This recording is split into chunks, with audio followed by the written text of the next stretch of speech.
What's up, Reigning Gamers? I'm DC Green, and today I'm bringing you another new exciting episode of Game of Thrones. I made some changes to this week's episode. I'm shortening the episodes by a great deal. This is so that more people can watch these and get all the information that they need to about a major tournament within a short amount of time. That does mean that I'm going to cut down on a lot of the analytical and philosophical points of the game and things that happen throughout the match, but I'm going to compromise this by including a pretty in-depth article with each video that's going to be posted on Reign of Gaming. But as always, the best place for you to get any kind of philosophical knowledge from me is to catch me when I'm streaming at Twitch.tv/Game of Thrones, where I do a lot of solo queue, and I also take a lot of time to answer questions from the viewers and in the chat, and you can hear a lot more of my in-depth thoughts and things like that on past episodes or past games or current games that I'm playing and things like that. Now, because this is kind of like a new product and a revamped kind of thing, I'm going to be promoting it again by giving you guys a lot of riot points. So, as always, watch the video and I'll tell you at the end how to get them.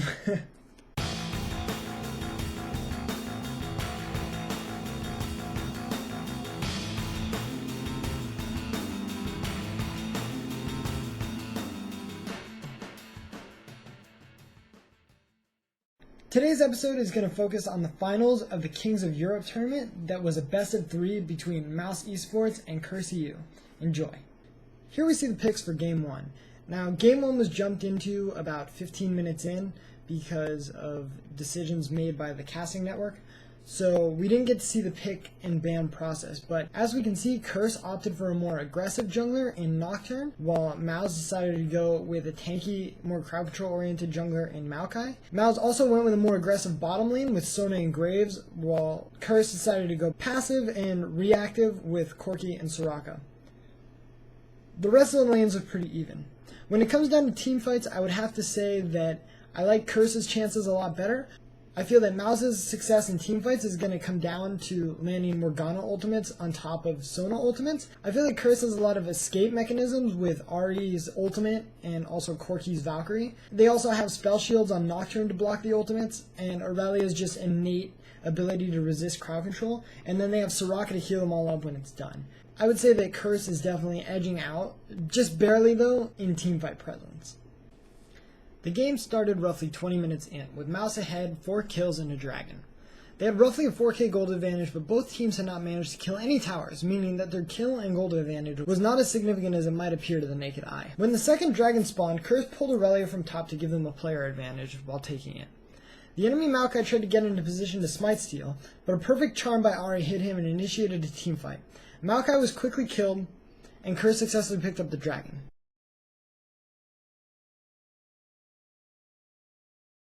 It looked like Mouse was going to escape the engagement with only 1 casualty, but a confident Curse knew they had the power to dive Sona and Graves, picking up another 2 kills and the bottom tower. While this was happening, Morgana and Jax killed Nocturne in mid and took out 2 towers of their own. Despite the tower loss, it seemed that Curse had now gained control of the game. In mid-game, Curse saw an opportunity to kill Baron and they rushed it all out. Their damage was high enough, but Maokai managed to twist it advance at the last second and steal its smite. He died in the process, but it was worth it for his team.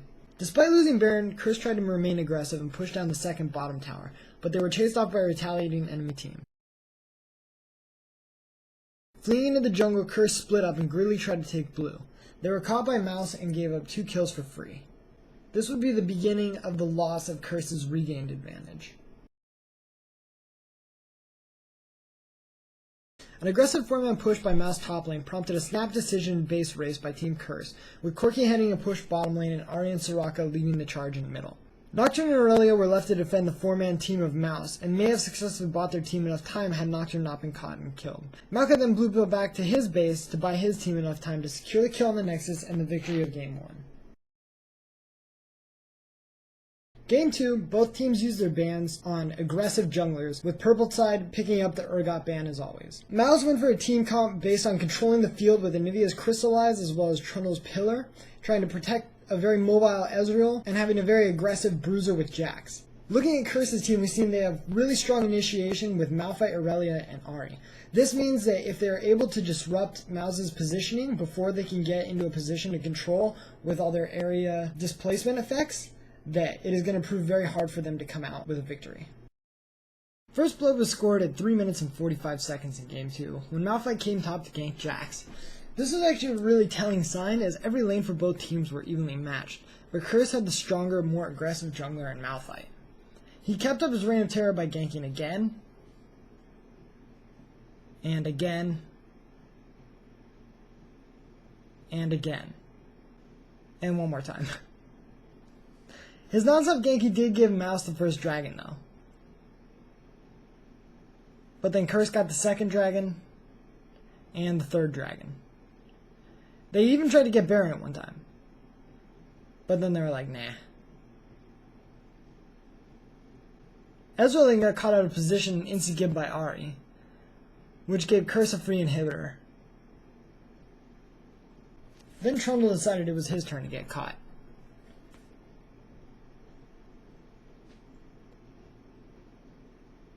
His team got baited into a fight, which looked good in the beginning.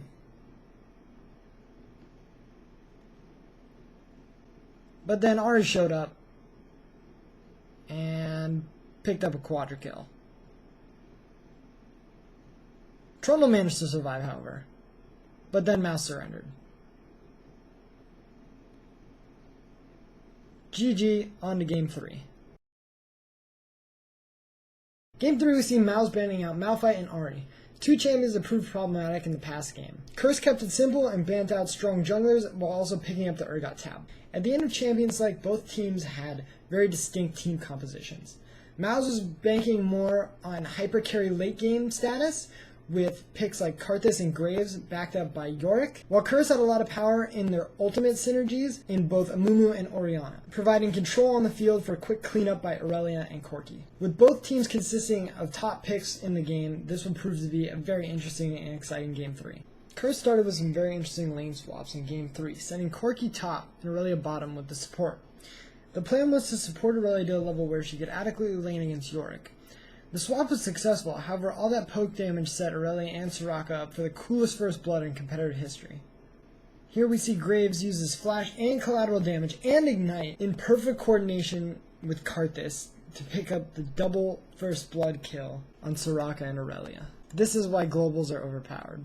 The game remained pretty farm heavy until Mouse saw an advantage to kill Dragon. They successfully got it, but Karthus died to Orianna while trying to zone her. The second dragon of the game would prove the most exciting, as Curse pulled Aurelia from top again and increased their numbers against Mouse.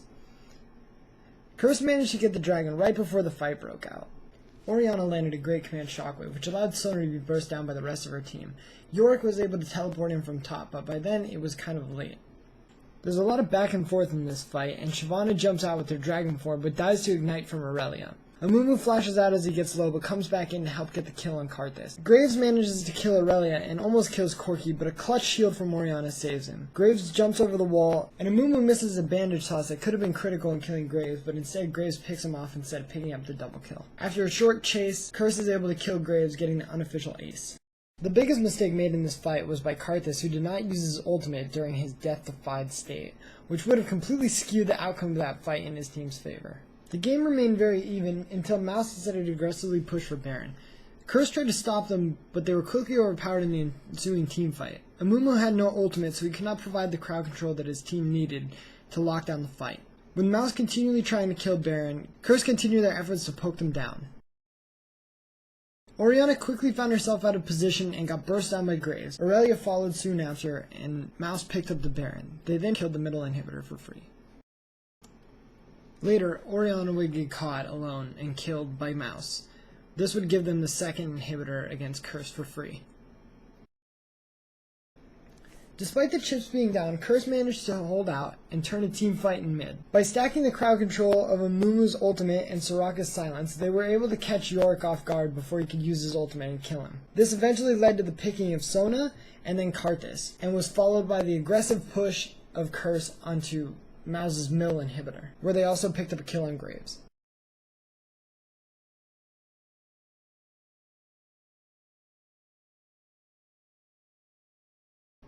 In the end, both teams were tied at 68,000 gold, so Baron became the main objective.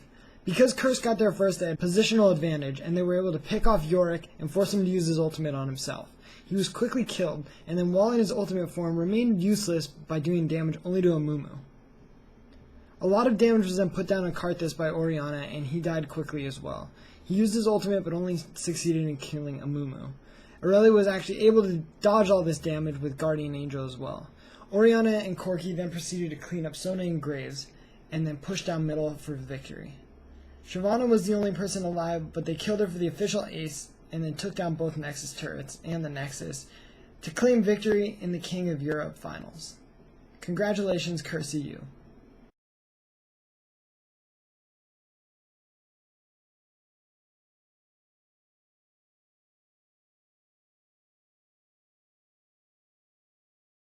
Okay, so that was 3 games in about 10 minutes. Hopefully this is something that you guys will look forward to in the future when games are played and they're really long and you just want to watch something for 10 minutes and find out what happened.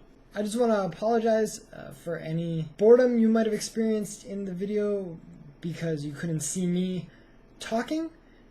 When I shot all this, my bed was a mess and I didn't notice, and that looks really unprofessional. So I just cut all the video of me out and just left the audio. And I know the rest of you guys are like, okay, you son of a bitch, we made it to the end, what's up?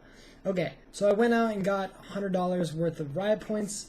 Again, this time I got 10 $10 cards, so there can be 10 winners. So to be eligible to win is very, very simple. First of all, you have to be subscribed to the Reign of Gaming YouTube channel. Second of all, you need to leave a comment. The third important thing is that I announce the winners on Twitter. I'll announce the winners a week from now, which is going to be on July 31st, but you won't know unless you follow me on Twitter. Or, a lot of you follow me on Twitter, but you won't know unless you check my Twitter. And the easiest way to do that is just follow me. I hope you enjoy the new show. $100 worth of ride points up for grabs, and I will see you guys next time.